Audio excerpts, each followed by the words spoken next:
Donald Trump has marked his first 100 days in office by holding a rally in Michigan last night. We're here tonight in the heartland of our nation to celebrate the most successful first 100 days of any administration in the history of our country, and that's according to many, many people. This is the best, they say, 100-day start of any president in history, and everyone is saying it. We've just gotten started. You haven't even seen anything yet. It's all just kicking in. Well, during a heated interview with ABC, Donald Trump defended his controversial tariffs. But it's the tariffs, right? We still have 145% tariffs on China. Your Treasury Secretary said we basically have an embargo on China. Look, you're trying to say something's going to happen, Terry. No. Okay, well, nothing's going to happen. You know business. Terry, I want to ask you. I do know business. Yes, so 145% tariffs on China, and that's good. Basically an embargo. They deserve it. It'll raise prices on everything from electronics to clothing to building houses. You don't know that. You don't know whether or not China's going to eat it. That's mathematics. China probably will eat those tariffs, but at 145, they basically can't do much business with the United States. And they were making from us $1 trillion a year. They were ripping us off like nobody's ever ripped us off. And by the way, we have other countries that were just as bad. If you look at the European Union, it was terrible what they've done to us. Every country, almost every country in the world was ripping us off. They're not doing that anymore.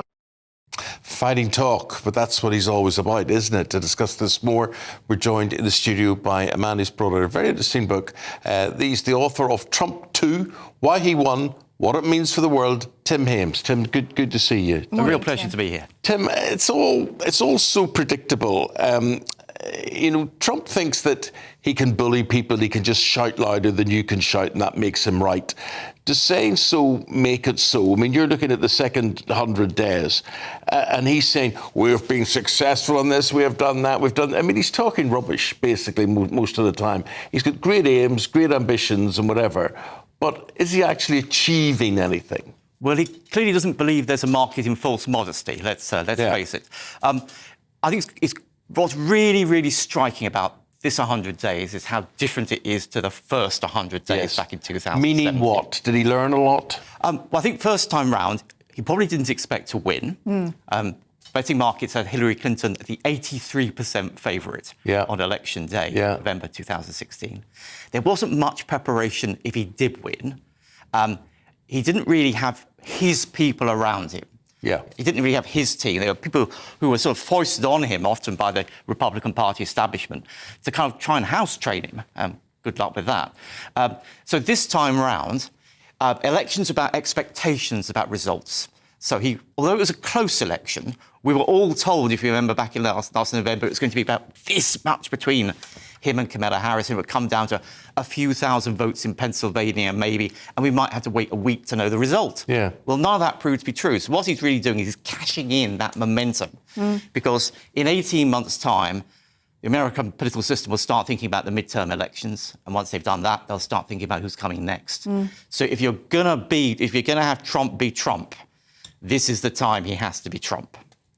What have we made of the tariffs? Because if we were going to look back on the past 100 days and pick one word, it would be tariffs, wouldn't it? It's been tumultuous. It has, and in many ways, what's surprising is that the markets were surprised. Yeah. I mean, he went on and on about tariffs during the campaign. The most beautiful word in the dictionary. The most beautiful word in the English language. It's actually Arabic in origin. I don't know if he realises that. But he went on and on and on about it, but the market seemed to have thought either, A, that's just campaign rhetoric. Yeah, he goes on and on about all sorts of things, we can all that. Or that he wouldn't have enough political oomph behind him to actually do it. Or that somehow or another, the Republican Party establishment would manage to sort of roll all that back and it would just be a sort of negotiating tactic. Now, ironically, because he overreached with tariffs, it now probably is a negotiating tactic, how he gets back to where he wants to be. But he still needs to be able to go out and present something as a win. As you can tell from the tone of that interview, what he needs is a number of countries that run very large trade surpluses with the United States to make concessions that he can present as something that wouldn't have happened unless he'd intervened in his unique style. What about Trump as a peacemaker? Because he famously said that he could solve, was it Israel-Gaza in 24 hours, or was that Russia-Ukraine? It was Russia-Ukraine 24 hours. Israel-Gaza, maybe 2 or 3 days. Maybe 2 or 3 days. 100 days, that hasn't happened yet, but progress has been made. What do you make of what you've seen so far, Trump as a peacemaker? Trump as a peacemaker, it's a strange sentence, but nonetheless, in a curious way, he has no enthusiasm for long-term military commitments that don't end up anywhere. So in his first term, he got out of Iraq and got out of Afghanistan, didn't really want to get involved in Syria. He much prefers sort of drone strikes or airstrike stuff you can do from a distance that doesn't actually involve collateral damage. What he can do is he can force the pace of things. I mean, nobody would be talking about a Ukraine-Russia possible peace arrangement, whether you like the outlines of it or not, had Kamala Harris won. We wouldn't be talking about in the UK about increasing defence spending had Kamala Harris won. So he has that capacity just by sheer force and the willingness to take all the power of the American presidency and mobilise it in a fashion that many of his predecessors thought would be quite ungentlemanly almost to do. His biggest single triumph has really been on the border, the US-Mexico border, where no one's crossing it now. It just by basically, to use your term, bullying the Mexican authorities on one side of the border, deploying a large number of US troops on the other side, the demonstration effect, even though the numbers are relatively small, of expelling illegal immigrants from the United States to unpleasant places, not merely back to where they went to. I mean, not many people would want to cross the border to end up in a jail in El Salvador. That wouldn't be top of my wish list.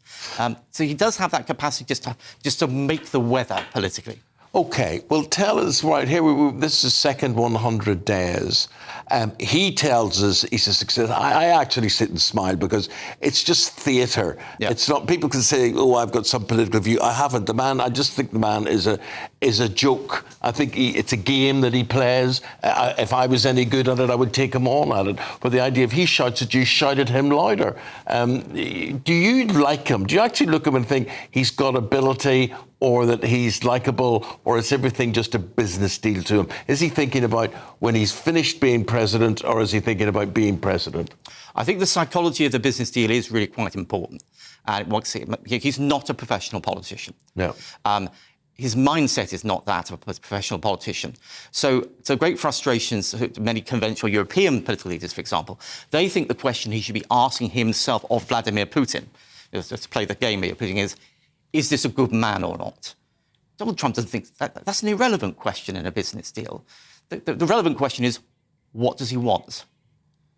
What do I want? What does he want? Yeah. Where do we find that mid-position?